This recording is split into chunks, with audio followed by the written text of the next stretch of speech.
मनोजीत मंडल जी, देखिए जो सीनियर अधिकारी हैं वो भी कह रहे हैं कि असेसमेंट पहले होगा और उसके बाद में अगर जरूरत आपको पड़ेगी तो पैसे दे दिए जाएंगे। इसको लेकर इतना बवाल क्यों? बिल्कुल, उन्होंने बहुत सही कहा है। हमारा तजुर्बा देखिए, क्या क्या एक्सपीरियंस क्या रही। एक साल पहले आपने भी कहा कि 1 लाख करोड़ का करीब करीब लॉस हुआ। हमारा असेसमेंट भी ऐसा ही था। हमको आज तक पैसा मिला है सिर्फ 2,500 करोड़। अम्फान के बारे में बात कर रहा हूं मैं। तो ये हमारा एक्सपीरियंस रहा है।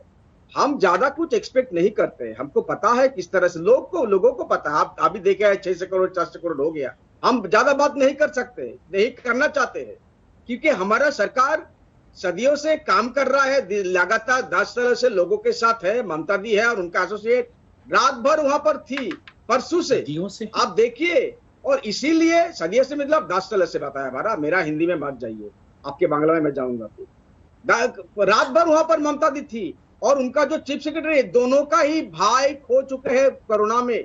चीफ सेक्रेटरी की भाई का भी मौत हुआ है 7 दिन पहले, ममता दी का भाई की 10 दिन पहले। लेकिन फिर भी देखिए लोगों के लिए किस तरह से काम करती है। ये हमारा सरकार है, हम लोगों के साथ है, लोगों का आशीर्वाद है हमारे साथ। और अम्फान के बारे में मैंने बोल दिया। हमारा तजुर्बा है कि पैसा नहीं मिलता है भाई साहब, जितना भी बोलो नहीं मिलता है। क्या करे, हम लड़ नहीं सकते। लड़ाई होता है मैदान में जब चुनाव आते हैं। अभी हम कोई राजनीति के बारे में बात कर रहे हैं, सच बात आपको फैक्ट बता रहा हूँ। अब देख लीजिए कि कितना पैसा मिला अम्फान के। अभी तो वो जो ऊन से अभी तक कच्चा है, लोगों का घर अभी तक बना नहीं, क्योंकि हमारे पास उतना पैसा नहीं है। आपको तो देना चाहिए, हमारा ही पैसा है। आपके ऊपर आरोप लगते रहे हैं ना कि केंद्र की ओर से जो पैसा गया था वो खर्च नहीं किया गया। आपके ऊपर तो ये आरोप लगाई थी बीजेपी। उनके पहले अम्फान के पहले 82,000 करोड़ बहुत सारा स्कीम के अंदर आपके पैसा आप नहीं देते हो, तो हम क्या करें? संबित पात्रा, उनका ये कहना है कि पैसा तो आप लोग देते ही नहीं है, ऊंट के मुंह में जीरा। जो भी मदद केंद्र की ओर से मिलती है नुकसान बड़ा होता है, लेकिन मदद उस तरीके से मिलती नहीं है। मतलब अभी साइक्लोन थमा भी नहीं है, किस प्रकार की वहां पर जानो माल का हानि हुआ है वो पता भी नहीं है, और हमारी राजनीति यहाँ आरंभ होगी। इससे दुखद पूरे विश्व में मुझे लगता है ऐसा डिबेट कहीं नहीं होता होगा जो आजकल इंडिया में हो रहा है। देखिए, इन्होंने अम्फान के विषय में कहा कि 2,500 करोड़ दिया। आप याद करिए, इसी विषय को लेकर कुछ लोगों ने पेटिशन डाला, बीजेपी ने नहीं, कुछ लोगों ने जो कि इंडिजिनस निवासी हैं बंगाल के, उन्होंने पेटिशन डाला था हाईकोर्ट में कि जो हमें प्रतिज्ञा किया गया था चावल, तिरपाल इत्यादि, वो हमें मिला नहीं और उसमें घपला हुआ है। हाईकोर्ट ने उसे पूरा स्टडी किया और कहा कि हाँ, सुओ मोटो तो लगता है कि गड़बड़ी है, तो इसलिए सीएजी का ऑडिट आप कराइए ममता जी।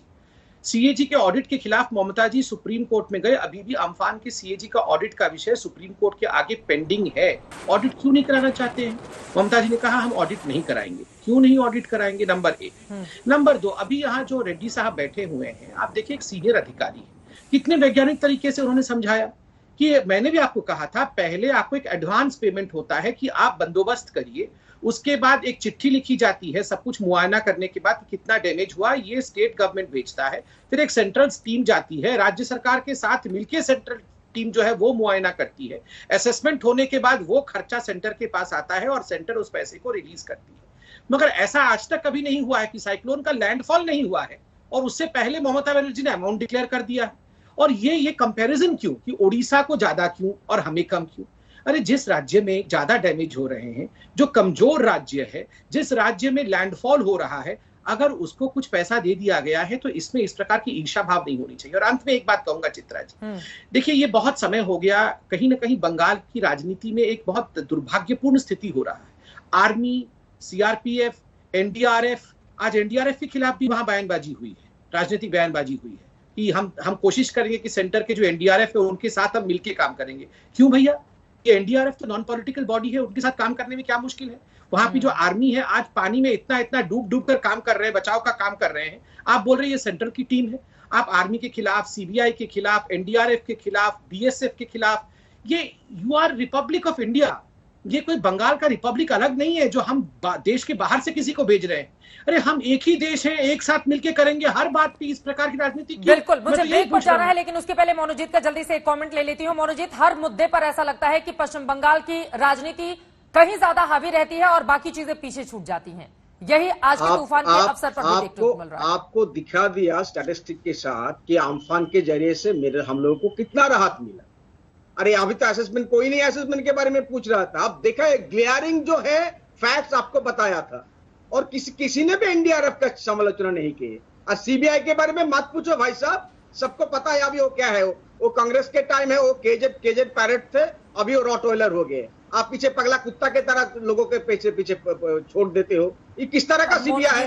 क्या बोलते हैं आप? मतलब ठीक है, अगर दोनों ही टीमें यानी कि केंद्र और राज्य मिलकर एक साथ कदम से कदम मिलाकर नहीं चलेंगी तो इस आपदा के स्थिति में भी जब लोगों को ज्यादा से ज्यादा मदद पहुंचाए जाने की जरूरत है, उसमें अवसर तलाशने की कोशिश राजनीतिक दलों की ओर से क्यों की जा रही है, ये अपने आप में बड़ा सवाल है।